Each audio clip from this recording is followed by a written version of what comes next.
Tá sendo muito falado aí nos últimos dias em relação ao Banco Master, né? Se ele vai quebrar, se ele não vai quebrar, como está a saúde financeira do Banco Master, uma possível compra, né, de um banco estatal em relação ao Banco Master. E nesse vídeo eu quero compartilhar com vocês um pouco sobre o que está ocorrendo, um pouco sobre os resultados do Banco Master, sobre os números que nós temos aí atualizados em relação ao banco aí, o banco privado, o Banco Master. Então, de fato, o Banco Master estava sendo muito comentado, muito falado no mercado pelos títulos que estavam sendo bem ofertados ali nas corretoras em relação a esse banco. Então, é muito comum você encontrar ali prefixado 15, 16, 17, 18, quase 18% ao ano, IPCA mais 7, 8, 9% ao ano, CDB ali pagando até 140% de CDI. E isso acendeu um alerta no mercado, um alerta nos investidores e começaram a duvidar ali da saúde financeira do Banco Master. Porque um banco que paga tão acima da média acende um alerta ali no mercado como um todo e foi isso que ocorreu. Então, esse foi o primeiro cenário do Banco Master, tá, em relação ali, recentemente, né, sobre um alerta na possibilidade de um calote, de alguma coisa, algum problema que o banco poderia estar enfrentando com o fluxo de caixa, e por isso que ele estava fazendo ofertas tão atrativas para conseguir ali captar cada vez mais a qualquer custo. E falando em relação ao Banco Master, o Banco Master ele é um banco já antigo. Sua operação iniciou em 1974 como corretora, máxima corretora de valores imobiliários, e em 1990 ele se tornou o Banco Máxima. Então ele conseguiu a aprovação no Banco Central e ele se tornou banco, né? Aí o banco ele foi fazendo suas operações e tudo mais. Teve alguns problemas ali recentemente, há uns 5, 6, 7 anos atrás. Foi reestruturado e o banco ali conseguiu crescer cada vez mais. Fez até aquisições no meio do caminho, como é o caso da Will Financeira, né? O Will Bank, e também um caso do Banco Voiter em 2024, essas aquisições. Então, esses dois ele fazem parte do conglomerado Banco Master, Will Financeira e Banco Voiter. E frente a toda essa questão que aconteceu no mercado, o que apitou de fato um alerta foi quando saiu uma notícia nessa semana, né? Na verdade, na semana passada, essa notícia foi em relação ao BRB. Então, BRB, Banco Estatal de Brasília, compra fatia do Banco Master em negócio estimado de 2 bilhões de reais. Então, o Banco Master ele soltou essa oferta, já fez a intenção de compra. Isso tudo depende de aprovação do Banco Central e do CAD. Tá? Então, basicamente, aí, o contrato envolve a compra de 58% do capital total do Banco Master pela aquisição de 49% das ações ordinárias e 100% das ações preferenciais. E isso aí, após isso, acendeu um grande alerta no mercado, porque se um banco está sendo vendido ou comprado, é porque provavelmente ele não está bem das pernas, né? Se ele tivesse bem das pernas, ele estaria comprando uma outra instituição. Como foi o caso que ocorreu em 2024, né? Que o Banco Master comprou ali o Voiter e comprou a Will Financeira. Mas nesse caso, o Banco BRB, que é um banco estatal, comprando um banco privado, se fosse ocorrer, o comum seria o ao contrário, né? Um banco privado comprando um banco ali, um banco estatal, que está sendo privatizado. Nesse caso, ficou um pouco estranho, né? Então o mercado começou a estimar que o Banco BRB, então, estava utilizando o dinheiro público, que BRB é o Banco de Brasília, né? Consequentemente, estava utilizando dinheiro público para poder amortizar uma quebra bancária.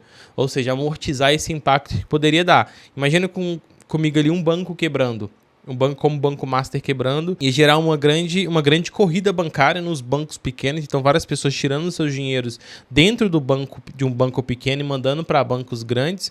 Por quê? Com medo de outro banco quebrar. E consequentemente, quando ocorre uma corrida bancária, isso pode levar um banco à falência. Isso aconteceu recentemente lá nos Estados Unidos, uma corrida bancária, um banco quebrou, então o Fed teve que injetar dinheiro para poder manter ali de fato as operações e tudo certinho. E isso poderia ocorrer, tá? Porque um banco, por natureza própria, ele trabalha alavancado. Então ele já fala, ele tem um índice de Basileia. Qual que é o percentual do capital próprio que ele tem frente ao fluxo que ele tem ali disponível emprestados aos investidores e etc. Então, normalmente um banco ele tende a ter ali um índice de Basileia de 11, 12, 13%. Isso quer dizer que a cada R$1 que o banco tem disponível em mercado, emprestados, a cada R$1, 12 centavos, 13, 11,5 é dinheiro próprio. O restante é depósitos a prazo, que é um CDB, uma LCI, uma LCA, um fundo de investimento, o dinheiro que o banco capta ali dos investidores de fato. E o que acendeu mais alerta ainda foi quando saiu uma notícia que o Banco BTG tinha oferecido R$1 pela compra do Banco Master. Então, quando isso saiu, a galera falou, realmente o banco está quebrando. Está com algum problema financeiro e, de fato, é um problema. É um grande problema. E hoje, tá? Essa informação saiu hoje, o Banco BTG ele negou que tenha feito proposta de comprar ativos do Banco Master. Então, aparentemente, foi um grande rumor, alguém jogando aí no mercado para poder, de fato, colocar o mercado como um todo para balançar. E balançou. Eu, como aqui consultor financeiro, né, eu tenho acesso a algumas plataformas que eu consigo ver títulos no mercado secundário, mas você também consegue ver pelo aplicativo do seu banco. E estava sendo comum encontrar aplicações ali de 20%, 21%, 22% ao ano da saída, tá, do seu título no mercado secundário. Então você estava sofrendo a marcação a mercado. Então tinha uma cliente que ela até falou, Jonas, nossa, Banco Master, eu quero sair. Eu falei, calma, vamos ver, vamos conversar. Respira, tá? Respira. Ela comprou esse título, se eu não me engano, foi em 2022. Então tem um tempo que ela tem esse título. Se eu não me engano, pagava seus 14%, 15%. Paga, né? Ela tá ainda na carteira com ele. E eu cotei a saída dele. Para sair dele, a corretora estava fazendo uma taxa de 22%, ou seja, ela estava cobrando como se fosse um deságio, né? Então ela estava cobrando a marcação a mercado a saída a 22%. Ela tinha nesse título hoje 10.500 líquido e estava sobrando para ela ele saindo de forma imediata 8.700. Então, de fato, ficando uns 2.000. E quem ganha dinheiro com isso é, obviamente, a corretora, né? Porque ela estoca o dinheiro ali como um todo. Ela estoca, né, o produto ali, depois ela repassa e, querendo ou não, uma hora ou outra ela consegue repassar isso para algum investidor. E ela repassa uma taxa menor, né? Pega 22%, ela repassa 16%, 17% e a diferença ela fica no bolso ali. É o spread da operação que ficou no bolso da corretora. Antes de falar minha opinião, tá, sobre o caso como um todo, eu já vou chegar nessa parte. O Banco Master, ele soltou, frente ao mercado, o seu resultado de 2024. Então, soltou o resultado aí já consolidado. Se a gente abre aqui a DRE, ou DR, né, que é basicamente a demonstração do resultado do Banco Master, de 2024 e 2023, nós conseguimos observar que a receita de intermediação financeira do banco em 2023 foi ali de 5,4 bilhões de reais. Em 2024 foi de 7,2 bilhões de reais. Teve um aumento ali considerável de quase 2 bi de receita de intermediação financeira. Você pode observar que a despesa de intermediação financeira, ou seja, operações de captação no mercado, ela não cresceu tanto quanto cresceu ali de fato a receita. Então é bom, né? A gente tem receita crescendo mais do que despesa. Então as despesas em 2023 foi 3,5 em relação à despesa de intermediação financeira, né? Operações de captação no mercado. E em 2024 ela foi 4,7. Subiu ali seus 1,2 de um ano para o outro. E se você for observar o resultado operacional, a empresa conseguiu ser mais eficiente operacionalmente. Então ela teve ali o resultado operacional em 2023 de 652 mil. Em 2024 de 1,1 bi. Tá? Então ela conseguiu ser mais eficiente. E quando a gente vai ver a última linha ali da DRE, né, que ela vai mostrar para a gente o resultado, basicamente o resultado foi que em 2023 o banco teve um lucro de 531 mil reais e em 2024 ele teve um lucro de 1 bi e 67 mil reais. Então mostrando que o banco está sendo lucrativo, mas vale lembrar que lucro contábil é diferente de fluxo de caixa, são coisas diferentes, mas de fato o banco vem gerando lucro e ele vinha gerando lucro já nos últimos anos, tá? Qual que é o grande problema do mercado que o mercado viu? Dentro desse relatório do resultado que o Banco Master soltou ao mercado, ele tem aqui basicamente o seu fluxo financeiro entre entradas e saídas, ou seja, tudo que ele tem de ativos são valores que vai vir para a conta, que ele vai ter disponibilidades, né, dinheiro disponível para poder arcar com seus passivos, ou seja, suas obrigações, porque quando você investe num CDB, você está emprestando seu dinheiro para o Banco Master. Então, consequentemente, em um certo momento, que é no vencimento do seu título, ele precisa te pagar o valor que você aportou, mais o rendimento daquele prazo, correto? Então, esse passivo aqui é isso, basicamente, quanto que tem de fluxo para vencer e para vir para o Banco Master pagar nesses prazos que eles colocaram. Então, ali em cima, no prazo de um ano até um ano, eles têm 18,335 bi.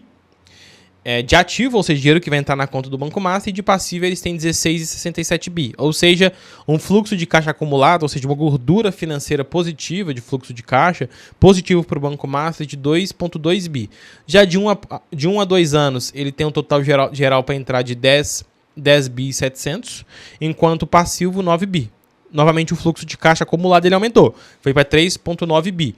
Se você for observar isso até o último ali, que é até acima de 5 anos, ele vai ter ali um fluxo positivo. Então 3,3 bi positivo, entre ativos sendo maior do que passivos, basicamente isso. E um total ali, então total de ativos para entrar 61,6 bi e de passivos 58,3 bi. Então hoje, as obrigações do Banco Master, se caso fosse dar algum problema, seria esse valor, 58,3 bi, que é o valor que ele tem de passivo. Mas, obviamente, que eles têm ativos também para poderem serem liquidados frente a alguma quebra, alguma coisa. Realmente ele vai ter ali, provavelmente ele vai ter alguns ativos, alguns bens, né? Bens móveis, marcas, etc., que provavelmente ele deve conseguir vender, mas enfim, falando do valor seco e direto, é 58,3 bi aqui o passivo referente a esses títulos ali. Beleza, qual que é o maior problema do mercado? Jonas do céu, se o Banco Master quebrar, vamos pensar nisso. O FGC ele tem fluxo, saúde financeira disponível para poder arcar com isso? Então a gente pegando aqui o último balanço patrimonial do FGC, que soltou, esse aí é o do primeiro semestre de 2024. Se você for ver o balanço ali, ele tem em aplicações financeiras de títulos de valores imobiliários 122 bi de reais. E se você for ver o total de passivo e patrimônio líquido, o total passivo, o ativo e passivo total do banco ali, né? É 133 do banco, não, do FGC, né? Um órgão, 133 bi de reais. Só que nesse caso, isso aí não é tudo que está em liquidez disponível para o banco arcar com algum estresse que for ter no mercado de crédito bancário. Dito isso, se você for observar o FGC hoje, ele tem como liquidez um total de 107,7 bi de reais, tá? Para poder arcar com qualquer problema. Isso é o dinheiro que ele tem em caixa disponível frente a algum estresse que possa ter no mercado. E isso representa 2,27% dos depósitos elegíveis, ou seja, do mercado como um todo, em emissões de títulos bancários, eles têm disponível 2,27% do total. Aí vai considerar Itaú, Bradesco, Santander, Caixa e por aí vai. Mas, comparando Banco Master com o FGC, o FGC sim tem quase o dobro disponível para poder conseguir arcar com os vencimentos ali, com os valores que estão em produtos bancários emitidos pelo Banco Master. Eles têm 58 bi emitidos e o FGC tem 107 bi ali disponível no seu caixa ali com liquidez. Então, qual que é o ponto? Isso acendeu um grande alerta para o mercado, principalmente para os bancos grandes, de que, poxa, eu contribuo mais do que um banco pequeno e eu vou ficar segurando esse estresse de mercado, ou seja, o Itaú da vida. O Itaú não emite CDB pagando 140% de CDI. Ele emite CDB pagando IPCA mais 10%. Ele emite CDB pagando 17% ao ano. Na verdade, eles até emitiu, né? Tinha ali umas LCI que eu peguei, 13,7%. Se você pegar ali o menor líquido do IR, é como se fosse 16%. Então, enfim, tá parecido, né? Mas qual que foi o caso que os bancões falaram? Poxa, esses bancos pequenos, eles vão ficar captando a qualquer custo, sabendo que tem aqui basicamente o FGC por trás, que é grande parte financiado pelos bancos grandes, que não cobram taxas tão elevadas assim, que não oferecem taxas tão elevadas em seus CDBs, oferecendo risco ao sistema bancário como um todo. Então, realmente, eles estão tentando ver alguma coisa de o FGC ter que cobrar mais dos bancos pequenos do que dos bancos grandes. Não sei como que isso vai ser operacionalmente, né? Mas é um ponto ali realmente que eu concordo com os bancões. Beleza, Jonas. Qual que é a ponderação como um todo? Depois que você me mostrou isso tudo, eu entendi. Só que eu quero ver sua opinião. Olha, se eu tivesse título do Banco Master na minha carteira, até minha cliente tem, eu falei com ela exatamente o seguinte: olha, eu acredito que não faça sentido essa saída antecipada, você realizar um prejuízo grande nesse atual momento, até porque, como está todo mundo saindo de um certo título, a marcação a mercado tende a ser cada vez pior, porque as corretoras estão com o estoque cheio, consequentemente, para ela poder pegar o seu estoque ali, ela vai te cobrar mais. Basicamente é isso, a operação da corretora, ela tem que lucrar com isso. Então, se você quiser sair de forma desesperada, isso pode gerar um grande prejuízo agora, que vai ser a marcação a mercado na saída de um CDB, frente a algo que às vezes nem pode concretizar na prática.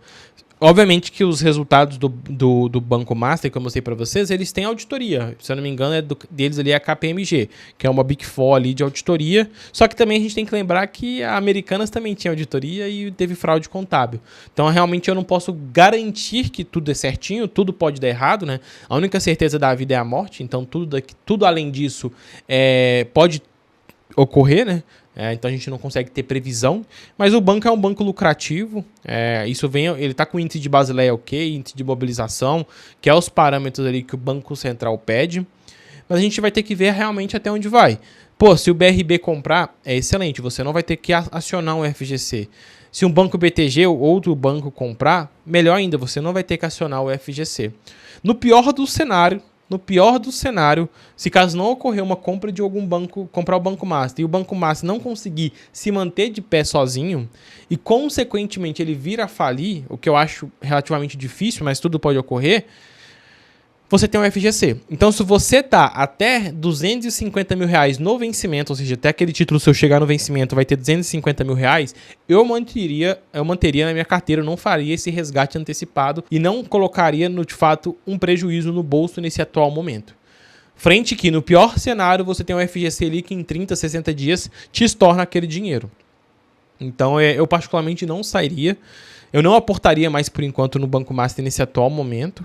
Eu aguardaria ver como que o mercado vai reagir, como que isso tudo vai concretizar, mas eu não sairia e eu ficaria tranquilo, obviamente tranquilo entre aspas, né? Mas a gente sabe que no pior cenário você tem um FGC se você estiver dentro do limite ali de 250 mil reais. Então essa é a minha opinião. Eu trouxe para vocês aqui um pouco da operação, um pouco que está acontecendo aí do banco, do mercado. Tem que tomar um pouco de cuidado, de fato, né? A gente tem que entender os mercados como um todo, mas é isso. Se você ficou com alguma dúvida, joga nos comentários. Espero que você tenha gostado do vídeo. Não esquece de deixar o like e se inscrever no canal. Eu te vejo no próximo vídeo.